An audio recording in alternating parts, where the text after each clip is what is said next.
Welcome, ladies and gentlemen, to another edition of Brownsville Matters. I'm your host, Dr. W.F. Strongway. Dr. W.F. Strong, mispronounced my own name. Dr. W.F. Strong, we have here in the studio Emilio Crixell. That's it. World traveler, expert guitarist. I wanted to ask you about your name, Crixell. Where does that come from? Is that Spanish? It actually is, yeah. A lot of people guess French because of the SH, but it's actually Spanish. We've actually toured there. We've been there about 3 times now and played there and in Belgium as well. Where in Spain did you play? Oh, we played in Andalusia. In Andalusia, yeah. Beautiful. Mainly beautiful in southern Spain, but we went Sevilla? as far up as, no, I haven't. I met people from there, but we haven't been there. We've been to Ronda, which is a beautiful, magnificent place. And we've been as far up as Madrid and Torre Lagunas, which is about 20 miles north of there. We played some wonderful places there. My name is actually Spanish. It's actually Catalan. And it's so your spelled roots a are little in the bit north. different there. It's spelled, I believe it's Crixell, and it's pronounced Crixell, as I was told over there. Is there a town named that? There is. Yeah, how interesting. About 40 miles south of Barcelona, and I haven't been because on our trips over there we've mainly been playing, so there wasn't a lot of time to sightsee, and we didn't get that far up north. So hoping 2023 will bring that for sure. What is your venue there? Where are you playing? In bars or outside theaters? Festivals and bars. Yeah, we've started up playing a wonderful festival called the Pueblos Blancos Festival. And our friend Albert Vestedo had been there the first year that they had it. He went with Joe King Carrasco to play over there. And he would send me messages every day. You got to come next year, because he was playing in our band as well. And I've already talked to him. So, and long story short, he arranged for us to meet the promoters. They have a party in Austin every year pre-festival, and so we met and got along really well. So we've been three times already over there, and we play. It's Pueblos Blancos. It's a 4-day festival, and they have 4 different places. It's centered in Montejaque, which is in the mountains of Andalusia. And then you play in Ronda and Grazamela and Rosario de la Luenga. I think I pronounced that wrong. So we do these 4 concerts there, and it's just beautiful. It's a lot of bands from Austin and other parts of the United States, and a lot of bands from Spain. So it's really, really cool because you meet all these musicians from Costa Rica. A great band from there, Mafetula. We toured around with them, and the Jake Levinson band from Austin, and of course Joe King goes. Why is there this strong connection between Austin and it was started by a fellow scene? named Phil Plata and Josu Camacho from Spain. Phil is from Austin, and I'm not sure how they met, but they started talking about Phil had this dream of bringing bands to Spain, and on one of his trips there he fell in love with it, and Josu and his brother, Mickey Camacho, are promoters in Spain. Do they bring in all genres, like red dirt bands, or everything comes? Yeah, and it's really funny because from that we actually started a kind of a musician exchange, if you will. We were bringing bands from Spain down here to play. Well, they were going to Austin, then we would bring them down here to South Padre and Brownsville.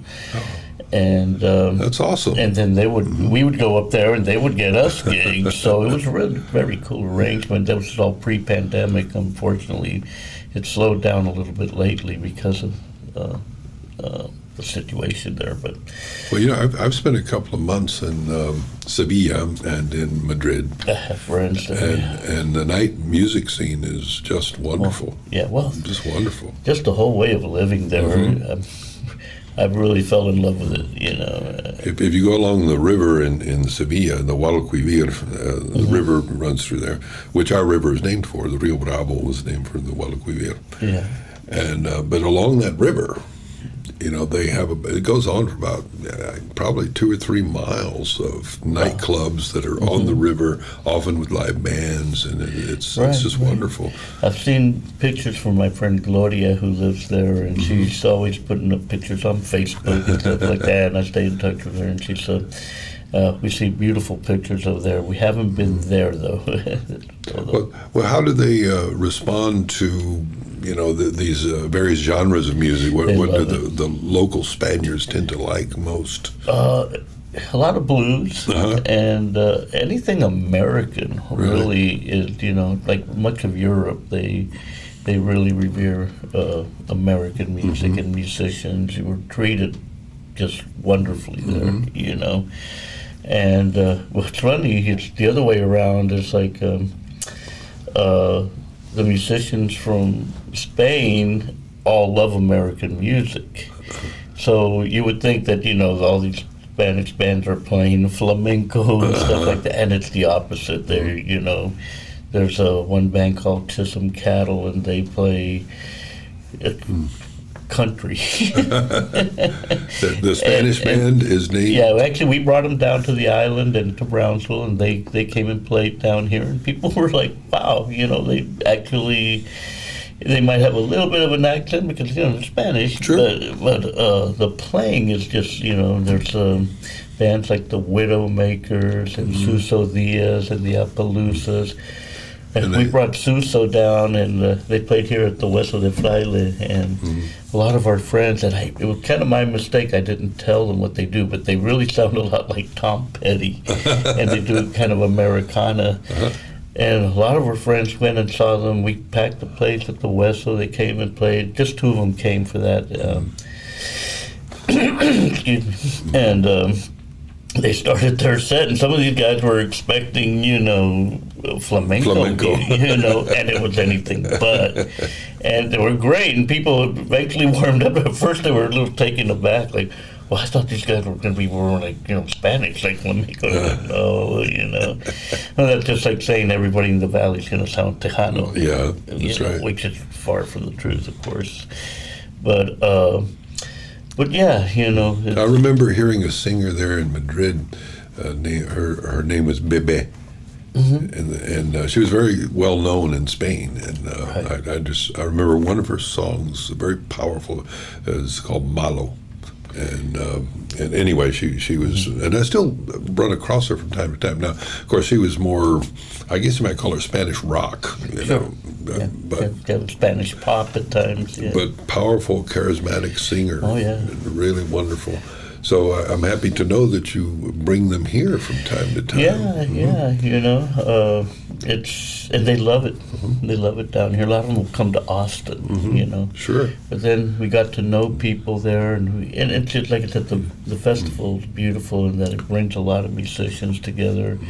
On the last night, we get together at the center stage in Montejaque, which is in the mountains, and it's just beautiful because we all.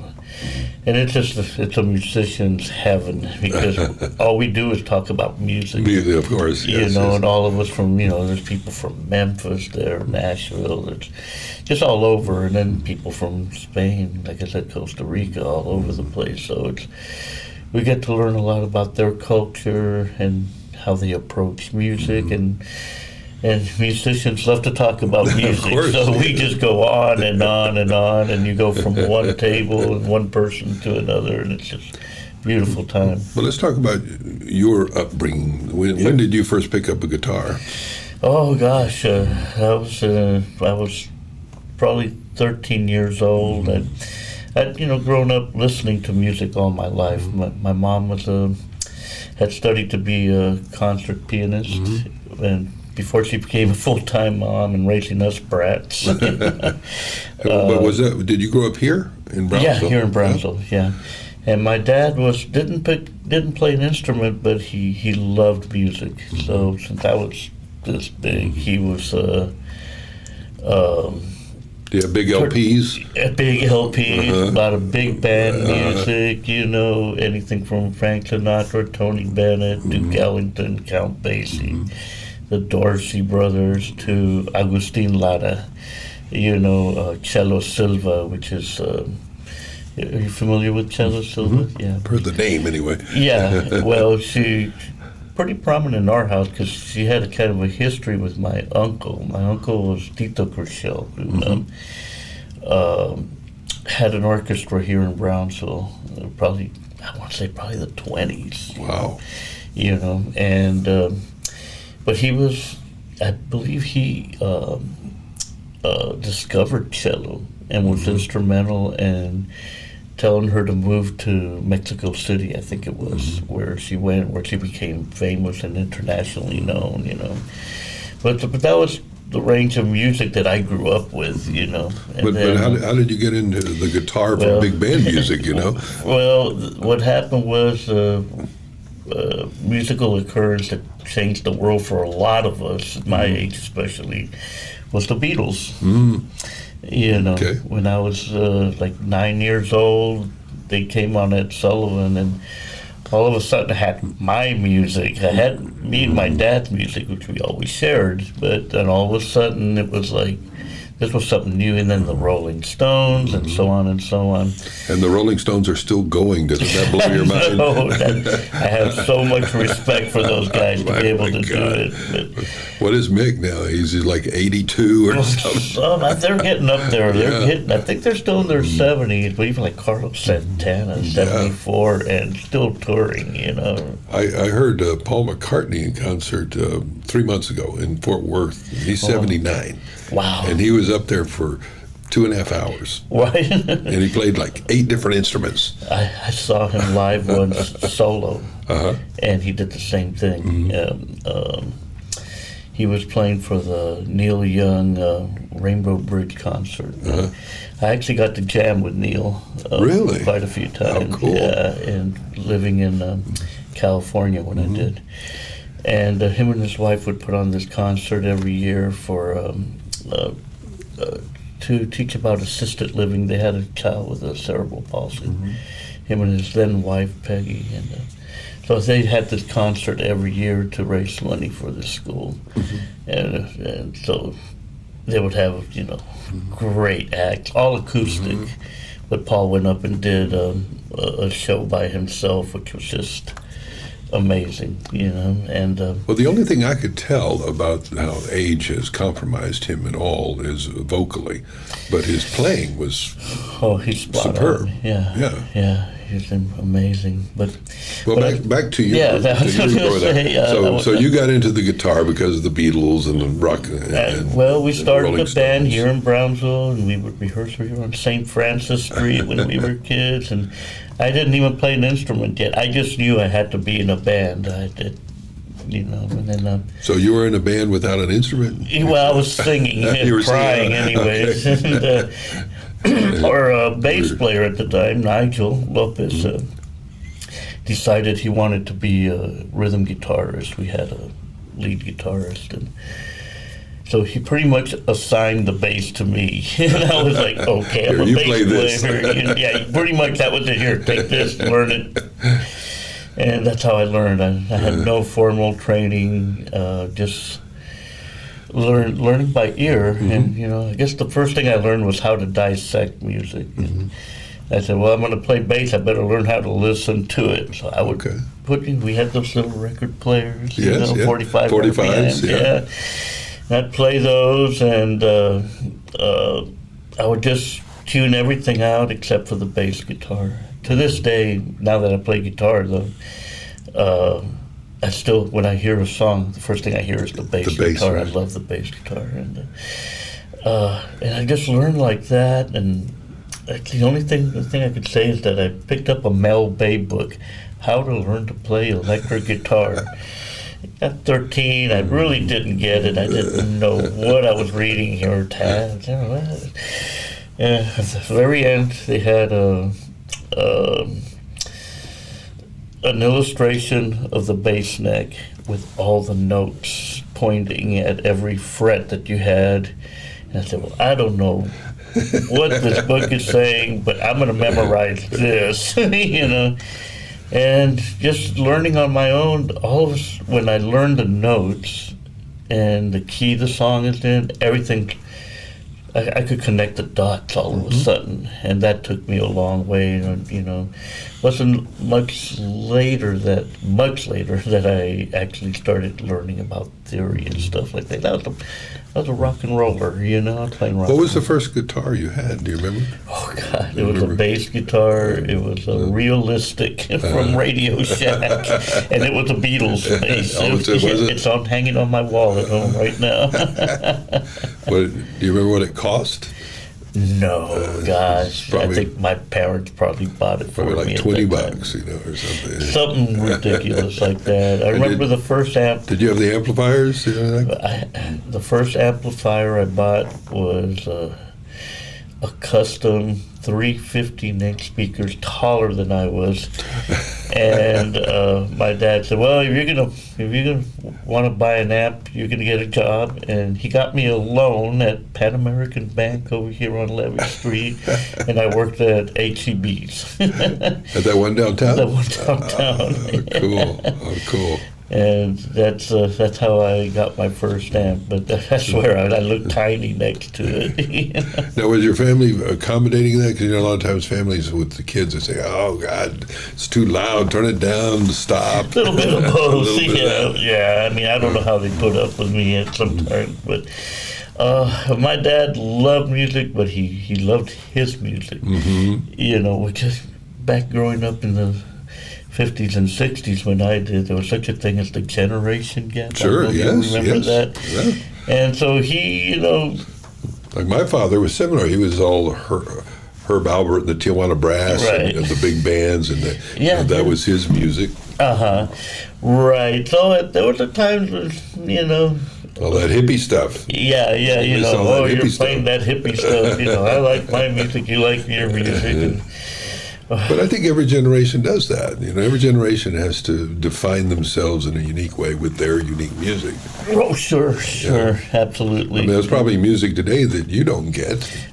There is, yeah. And I try not to be that way. I try not to be the way maybe my dad was at times, where he was like, I just don't get that. And then there's sometimes I hear some of the music today, and I'm just like, wow, I just doesn't move me the same way, but I try to be open-minded. But do you have any of the newer genres where you say, yeah, that's cool. I like what they're doing with that. Oh yeah, there's a lot of great stuff. Even rap. I really love the really early rap artists like Grandmaster Flash, and those guys were really doing really social commentary about growing up in their neighborhoods, the ghettos at the times of New York, and a lot of it, you know, they kind of lose me in some ways when it's just kind of, I don't know the word. I like in rap where they one of the big deals, they talk about street cred, you know, that some people are rap stars, but they didn't really grow up in the streets, so they didn't live it, and so they talk about this authenticity of the rapper. It's interesting. That's going to happen in everything. In everyone, right? He hasn't lived the blues, so how can he play the blues if he hasn't suffered? Right. He didn't grow up in the mean streets of Chicago. How can he be playing the blues? But you lived in California, right? I did, yeah. When I left here, I left for Austin first, and when was that? That was 1974. Oh, yeah, I'm kind of old. Yeah, but you went there to play music. We actually lived in Austin, but we toured the southern states mainly for like 3 years. That's all we did. What were you playing then? We were playing rock and roll. Uh-huh. Yeah, we were. You know, we were talking earlier about the punk rock that I got into a little later. It was kind of a natural progression because we were writing our own music and we were touring. So we spent 3 years on the road, literally playing every biker bar between here and Louisiana, Mississippi, all those places. And what do you learn from those years of being on the road forever? well, you learn your instruments. Yeah. Well, they say the Beatles, really mastered from playing every night in Germany for 3 years. So, right. Same for you. It was a little bit like that. Where you perfected your art. We learned a lot, musically, of course, and then we learned that being Hispanic from Brownsville, Texas, we were a little different than some of the places we were going to. We weren't always warmly greeted, and that was a kind of an eye-opening experience because, growing up here, we thought, well, we're like everybody else, aren't we? Cool, yeah. And but did you find that music was the answer, so to speak, of bridging in many places these gaps? Yeah, as long as you played well, you were okay. Well, they liked us a lot more after they heard us play. After they heard play. But then we moved the band. That band, it was called the Ezra Brook Band, and with my friend Eddie Alvan and Robbie Settles, who passed away, great drummer, who also moved to California, and Tommy Barra, he stayed here in the Valley. And we moved first to Southern California, and Eddie and I wound up moving to San Francisco, then to New York, and then back to San Francisco. Hey, and I wound up living there for almost 30 years, or away from Brownsville for almost 30 years, yeah. And San Francisco was, we got into the punk rock scene. That we were talking earlier, that was like really exploding in 1978, 1979. How did you afford to live there? Well, it wasn't quite as bad back then. It really changed. By the time that I moved back here in 2006, things really started changing in the area with Silicon Valley. A lot of the people that were working in Silicon Valley were buying up all the property. So everything skyrocketed with them. And in 2006, I actually moved back here to help out taking care of my dad. I see. And I came down, and I was intending to move back to California at some time, but he started getting kind of sick, and in 2011 he passed away. And at that time, 'cause I have daughters there, I was thinking, well, maybe they were growing up, but then maybe I'll go back. And to be honest with you, the economy had changed drastically over there, where you really, a lot of my friends in San Francisco are actually moving to different places as well because they just couldn't afford to stay there anymore. And like a basic apartment was $3,000 a month. Oh yeah, it was just ridiculous. And to be honest with you, Brownsville and the Valley and the island and everything had been really good to me down here. I got down and said, I don't know what I'm going to do. I need to do this right now. And so was it a kind of beautiful nostalgia to come back? Oh, yeah. And although I worried at times, I said, well, I think I could make a living playing music, but if not, I don't know what I'm going to do when I get down there. But as it turned out, there were times I had too much work, and they kept me busy, and I was able to even come down and play my own music, the music that I wanted to play, not just to survive on. Because I come from a long line of stubborn people. No, I want to do it my way. Crixells are known for their stubbornness, and I said, no, I think I'm going to do this my way, and I'm going to see if it'll work. If it doesn't, well, we'll go to Plan B. But as it turned out, it turned out well. And to this day, I've got a great band down here. Where are you playing these days? We play a lot on the island, and we play every Sunday at Cobbleheads. We've been there over 10 years now, and we play every Sunday there, and it's really great. We play out on the deck, actually, not inside, and have a great time. But we just finished our summer residency at Wanawanas. We play every Saturday all summer. So we play at longboards, and we're taking a little break right now because it's slowed down a little bit, but we'll be So back. are you like the sunset band, or you set up after sunset at Walla Walla? A lot of people go there for years, just to watch the sunset. Yeah, exactly. Yeah, we start off from 7 to 10, but then as the sun goes down later, we go on from 8 to 11. And it's beautiful out there, beautiful audience. It's great also because we play for people from all over. Oh, yeah. The island has really exploded in the past 30 years. I lived there in 1990 on the island, and there were only 1,000 people who actually were residents of the island, and it was pretty quiet in the wintertime, too. Yeah. And now Not it's like anymore. Miami Beach over there. No, not anymore. And then the winter Texan season's coming up, so we'll be back out there then. soon enough. And Well, what do you tell people, since you've traveled everywhere, you've been in New York and San Francisco, some of these hot spots where everybody from here, especially if they're young, they say, oh, God, I want to go to there, I want to go to there. And a lot of people don't realize the little paradise that we have here, right? Absolutely.